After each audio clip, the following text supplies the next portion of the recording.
यौरी सब लोग गावल गीत गावेला और अपन गावता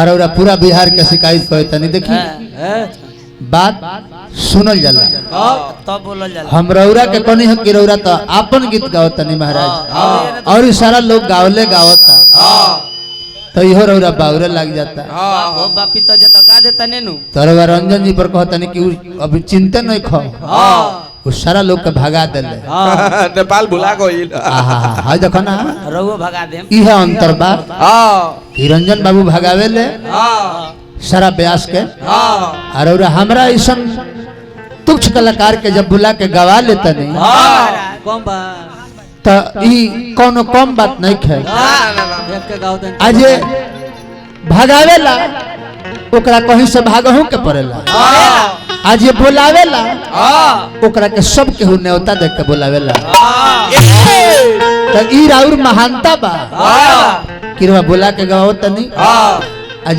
एक आदमी बाजे भागावता यह तो दुनिया के रीत बा कि केहू पास बोलावेला तो केहू दूर भगावेला केहू पास बोलावेला हर केहू दूर भगावेला हर केहू दूर भगावेला तो केहू देला जीवन जिंदगी आ केहू जियते मुआवे रियाज करें यही जाड़ा के दिन में केहू केहू ऐसा आदमी बा जे अपना घर से लकड़ी लिया के चौराहा पर आगी बार दी गरीब लोग बैठी तो आशीर्वाद दी कि आहा जे आगे बढ़ले बा ओकर बाल बच्चा जुड़ा जाओ ओकरा बाल बच्चा पर भगवान के कृपा हो जाओ यही में एक आदमी ऐसा बा कि द्वार पर घूर पूरा तलफल बा 10 आदमी बैठ के तापता लिया के एक बाल्टी पानी डाल दी हम यही लोग खाटी आगे बढ़ने वाली का जाके अपना अपना द्वार पर बैठल लोग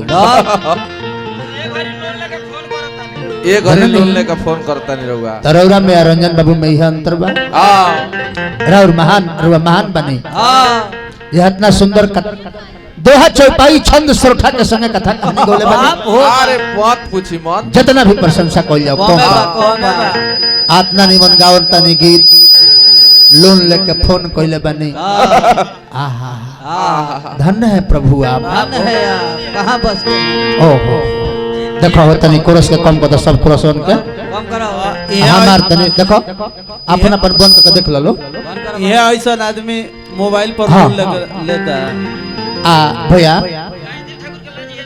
लोनवा आजियो मिलता महाराज पहले 121 पर डायल करे के पड़त लो अब डायल कर पड़ता 12126 12126 पर कॉल करे तभी लोनवा मिल जाए अब फोनो मिल जाता फोन राजा पता हाँ लोन पर फोनो मिल जाता सिम कार्ड में लोनो मिल जाता चाहे तो अपन कॉल करके लोन ले लेला के काम बा 12126 पर सावरी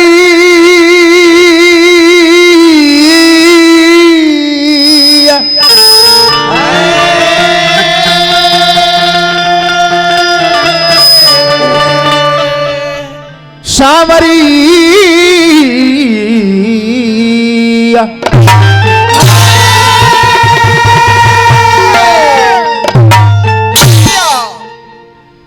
राम नाम रटला से काम सब बन जाला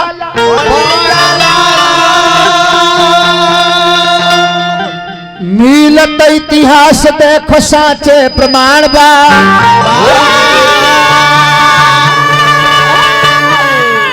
वाल्मीकि सूरदास तुलसी कबीरदास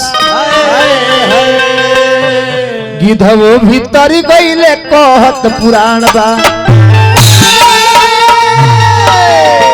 नाल के बेस में तनी साउंड पूरा साउंड के तनी कम कर दी भाई प्रेस कम क के रखे चाह के जिंदगी गुमान काहे करेलो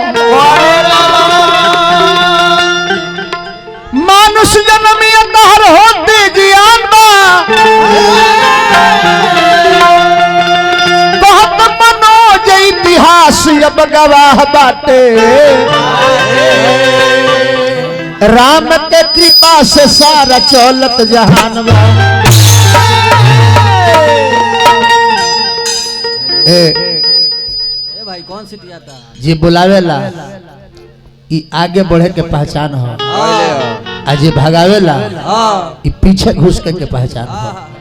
तरौरा हमरा के बुलौले बनी, हो सके भविष्य में हम होरवा के बुलाई, तरौरा आगे बढ़ो। आ जे भगावेला ओकरा के केहू बुलाई भैया, तो ई है रौरा में आ रंजन भाई में अंतर बा। बाकी दोनों आदमी कलाकार बढ़िया हो, रौरो आ रंजन भैया। हेलो अब तो नहीं कथा कहानी पर ध्यान देवल जाओ।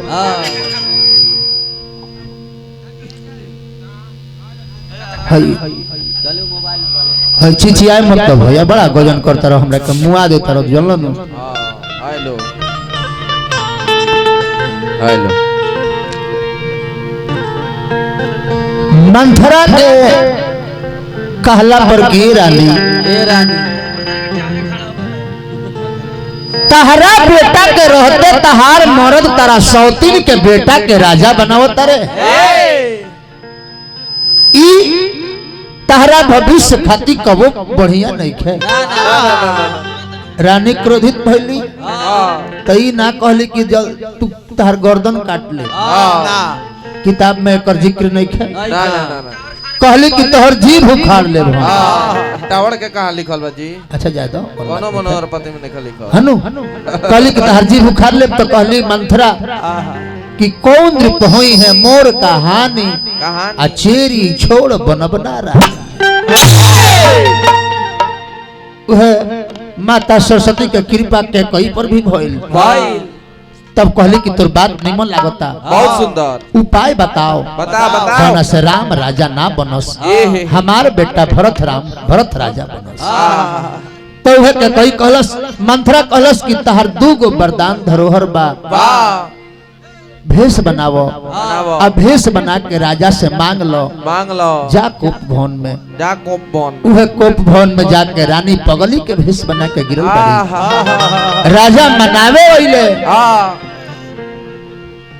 ना मनली, पूछले कि काहे खिसियाइल बड़ू, आज तो तेरा खातिर शुभ दिन बा कि राम राजा बने जाता रे। तो कहली कि हे महाराज, आज रवा से कुछ मांगे के इच्छा बा। कहले कि मांगो मांगो। तो कहली कि मांगे मांगे के कही ले, अब मांगी ले तो देबे ना करी ले। याद करी हमार दूगो वरदान देवासुर संग्राम में के धरोहर बा, ओकरे के रवा दे दी। इतने बात कहे में 45 मिनट तो लगा। कहले कि मांगो, मानो। तो कहली कि पहिलका वरदान मांगो तनी। सुनो प्राण प्रिय भावत गीता,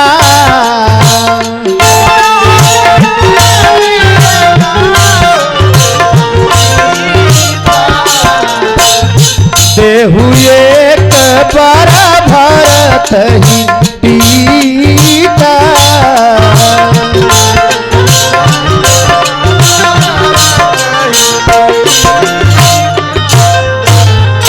हौसला राजा। रानी तोहरे बेटा के राजा अभिषेक हुई, तोहरे बेटा राजा बनी। दूसर का वरदान मांगो। तो कहले कि ना मांगो, राम के क्रिया खाना। तो कहले कि राम के क्रिया खाए के कहत रघुकुल रीत सदा चलिया,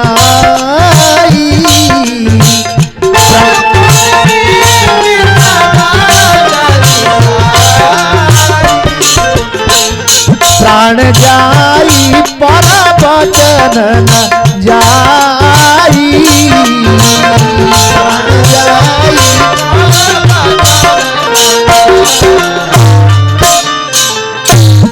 तब रानी कहली, का कहली? सुनहु प्राण प्रिय भावत जी का।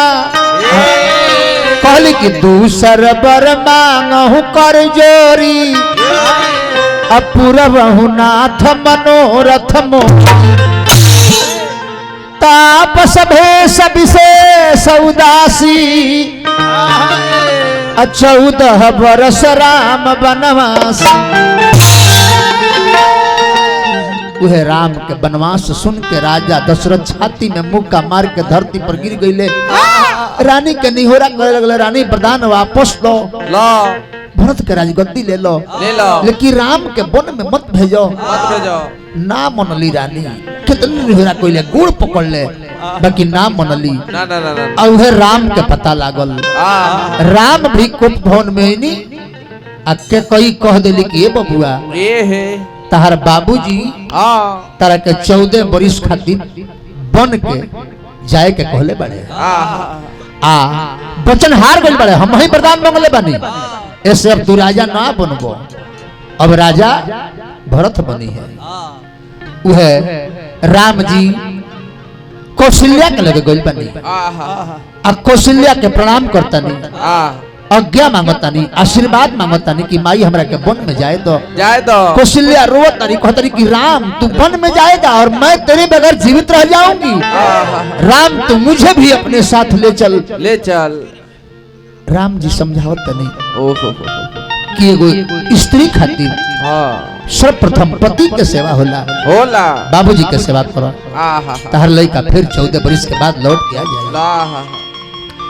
राम जी प्रणाम करके वन के प्रस्थान करता नहीं, तले सीता जी रास्ता रोको तारी कहतारी कि ये नाथ अरे बोलौले चली राजा। देखिए अभी हम कथा गावत नहीं, लेकिन जितना निमन रौरा गा देता नहीं, होई ना अपना गावला से हम संतुष्ट नहीं की। आज राउरे प्रोग्राम रहित हम सुने खातिर आईती। हाँ हाँ करेजा जुड़ा जाई था। मत पूछी कुछ कहतरी सीता मैया की बोलौले चली राजा, जहाँ जात बानी रौरा। मैन बड़ा भैया तन मैन, अरे बोलौले चली राजा। भगवान समझाओ तनी कि सीता जंगल के कष्ट बर्दाश्त ना होई। जंगल में जैबू, जंगल में बाघ सिंह हिंसक जानवर, तू राज दुलारी हो, राजकुमारी हो, राज्य में रह के सास ससुर के सेवा करो। तो सीता मैया कहली कि हे नाथ जीव बिनु देह नदी बिनु बारी,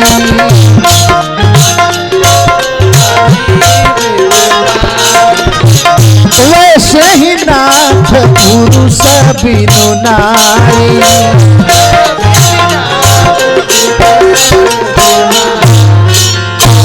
कहले कि कितनो विशाल नदी होखे, में पानी ना होखे तो नदी कोनो काम के नहीं। कितनो सुंदर आदमी होखे, हमसे जीव निकल जाओ तो आदमी कोनो काम के नहीं खे। हे नाथ असही कितनो सुंदर मेहरारू होखे, आ पति साथ में ना होखे तो पत्नी के जीवन कोनो काम के नहीं खे। मोरावा के साथ जब न छोड़े ले मोरनिया, ना छोड़े ले मोरनिया, तो काहे छोड़ी हो, काहे छोड़िए पिया साथ दुल्हनिया। अब संगे चलो। सीता मैया साथ में हो जाता रही। राम जी आगे बढ़ने, लक्ष्मण जी रास्ता रोकनी, कहनी कि संग ही हम चले। तू क्या करे? अरे तहरा